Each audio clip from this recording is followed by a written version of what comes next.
بتائیے گا کہ 18ویں ترمیم پر آپ کیا کہنا چاہیں گے؟ میں سمپل سی بات کر رہا ہوں کہ caretaker set up, election commission یہ تباہی کی ہے اس ملک میں. یہ الیکشنز اس میں جو قصوروار ہے کیا وہ اسٹیبلشمنٹ ہے یا وہ سیاسی جماعتیں ہیں یا یہ انتظامیہ ہے؟ میں سب سیاسی جماعتیں پھر یہ دادلی کر سکتی ہیں؟ آگے سنیں نا، اتنا کا رول رکھنا چاہیے جتنا کا رول آئین اجازت دیتا ہے، اور یہ قصور ہماری سیاسی جماعتوں کا ہے. سیاسی جماعتیں کر سکتا ہے. میں پھر بتاؤں جناب اپنا کیا کہا مولانا فضل الرحمان نے.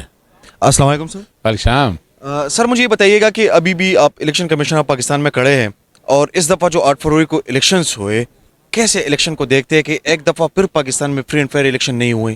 دیکھیں یہ پاکستان کی تاریخ معذر بہت اچھی نہیں ہے تاریخ، لیکن اس دفعہ کے الیکشن میرے خیال ہے پاکستانی تاریخ میں اس سے دھاندلی زیادہ الیکشن میں نہیں کہہ سکتا، کیونکہ بھٹو صاحب کے دور میں بھی ایسے حالات نہیں تھے. یہاں آپ نے دیکھا ہوگا جس طرح الیکشن سے پہلے لوگوں کو اٹھایا گیا، پرچے درج کیے گئے، پرپوزر سیکنڈر کاغذات نامزدگی داخل ہوئے، اس کے بعد ریجیکشن ہوئی کاغذات نامزدگی، پھر اپیلوں میں دیکھا اور سینکڑوں کی تعداد میں اپیلیں فائل کی گئی. اس طرح کی اپیلیں میں نے نہیں ریکارڈ میں آج تک دیکھی. پھر ہائی کورٹوں میں چیلنج ہوئے اور وہ بھی سینکڑوں کی تعداد. پھر سپریم کورٹ میں آئے تو پتہ لگا یہ معاملہ ڈیلے ہو گیا. اب پھر الیکشن کمیشن کے سامنے اب تقریباً کوئی اس وقت جو ہے نا فارم 45 اور باقیوں کے حوالے سے یہ بھی کوئی 200 سے زائد ہو چکے ہیں.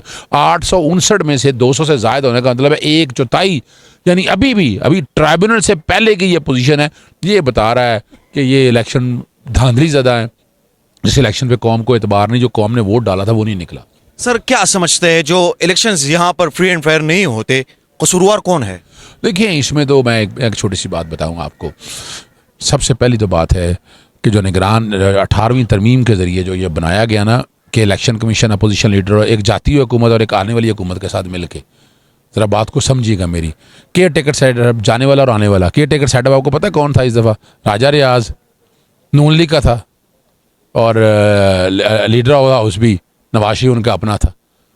آنے والی حکومت کون سی آئی ہے؟ نون لیگ کی آ رہی ہے نا. تو پھر جانے والی اور آنے والی حکومت سے مل کے بیٹھ کر یہ 18ویں ترمیم میں اسی طرح یہ والا سارا جو پروسیس ہے ہمیں اگر اس سے نکلیں گے تو حالات بہتر ہوں گے.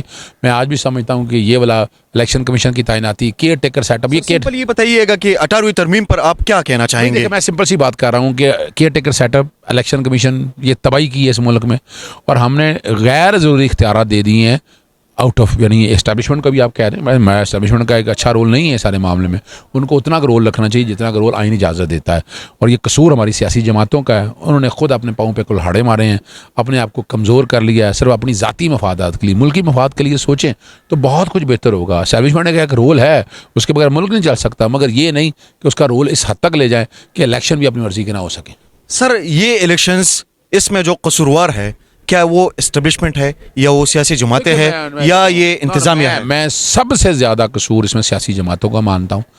انہیں مساق پاکستان کرنا چاہیے تھا. پاکستان تحریک انصاف کے ساتھ زیادتی ہو رہی تھی، وہ ہونے نہیں دینی چاہیے تھے. سیاسی جماعتیں پھر یہ دادلی کر سکتی ہیں. آگے سنیں نا. پھر انہوں نے لگایا نا کیئر ٹیکر سیٹ اپ، انہوں نے لگایا نا کیئر ٹیکر سیٹ اپ ان کے ہاتھ کا لگا ہوا، نہ ایسا کمزور سیٹ اپ لگاتے. پھر انہوں نے اس کے بعد جتنی بیوروکریسی ہے وہ ساری کی ساری، یہ میں نے اس کا نام بیسیکلی دیا ہوا ہے نا، کسی دوست نے دیا فیویکول، کہ یہ ساروں کو جوڑ کے رکھا ہوا جو اس میں اسٹیبلشمنٹ بھی ہے، اس میں عدالتیں بھی بڑی حد تک ناکام ہو چکی ہوئی ہیں. تو یہ سارا مرکب ہے اس سارے فیلئر کا.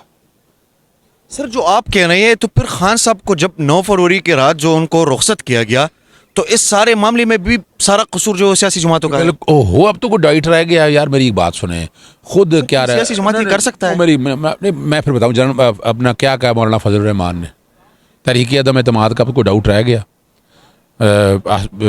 اپنا انصار عباسی نے یہ بھی کہہ دیا ہے کہ کس نے کروایا ہے. انصار عباسی نے بھی نام لے دیے. اب تو نام جنرل باجوہ صاحب کا نام تو اب آ چکا ہے یار. اس میں ایسی کوئی بات کروں، میں ادھر ادھر کی باتیں کروں، میں ایسے باتیں کرنے کا قائل نہیں ہوں. نظر آ رہا ہے بڑی کلیئرٹی کے ساتھ کہ اب جو قصوروار آ گئے ہیں، اب قوم کو فیصلہ کرنا آگے چلنا کیسے. سر آپ کا بہت شکریہ. Thank you.